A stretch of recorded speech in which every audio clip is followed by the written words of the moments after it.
Odisha State-ni Gidamboy hostel-आव दङ Odisha-याव अखानि फुंनि साइक्ल'ना फुंनि 4 रिंगानिफ्राय दासिमहालागै नारा नाथा जागासिनो दङ नोंथांमोना नुनो हागोन बाहेराव जोबोद खहा जादों नाथाय जों दासिमबो मोनथिनो हायाखै दि बेयाव बेसेबां खहा जादों जों बाहेराव ओंखारनो हायाखै फुंनि 4 बाजिनिफ्राय फुंनि 4 बाजिनिफ्राय सोलिगासिनो दङ नोंथांमोना नुनो हागोन बाहेराव माबायदि जागासिनो दङ नायनो हागोन दैनि टेंकिया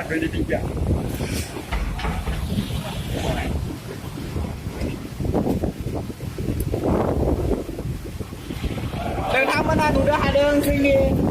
दैनि टेंकिफोरा गोबां बायगासिनो दङ बिफां-लाइफांफोराबो बायगासिनो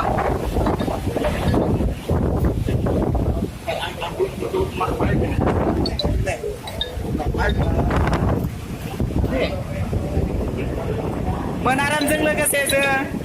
भिडिअ खालामगासिनो दङ हस्टेल सिंनिफ्राय गिला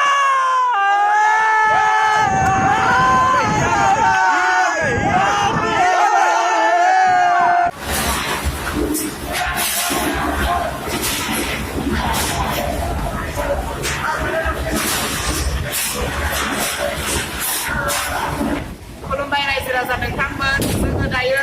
Odisha State-ni Gidamboy hostel-आव दङ Odisha-याव अखानि फुंनि साइक्ल'ना फुंनि 4 रिंगानिफ्राय दासिमहालागै नारा नाथा जागासिनो दङ नोंथांमोना नुनो हागोन बाहेराव जोबोद खहा जादों नाथाय जों दासिमबो मोनथिनो हायाखै दि बेयाव बेसेबां खहा जादों जों बाहेराव ओंखारनो हायाखै फुंनि 4 बाजिनिफ्राय फुंनि 4 बाजिनिफ्राय सोलिगासिनो दङ नोंथांमोना नुनो हागोन बाहेराव माबायदि जागासिनो दङ नायनो हागोन दैनि टेंकिया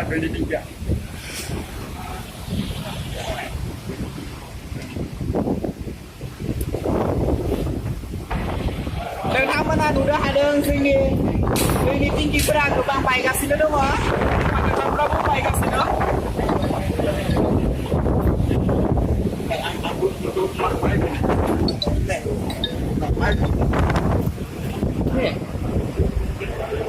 मोनारामजों लोगोसे जों भिडिअ खालामगासिनो दङ हस्टेल सिंनिफ्राय गिला